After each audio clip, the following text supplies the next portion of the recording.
Here's a knife sharpener, which looks like this.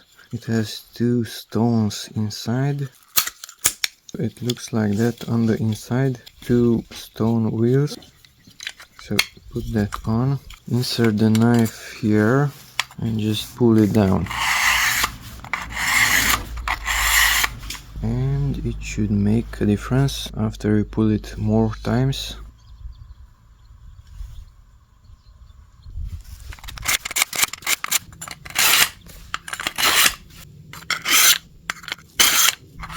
Make sure the blade is not making contact with the lower surface. Those wheels might rotate, that's fine. I cleared the dust.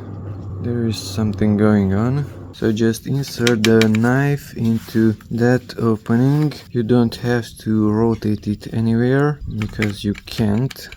Just insert it and pull it back. Insert it again and pull it back. So you don't have to vary any angles.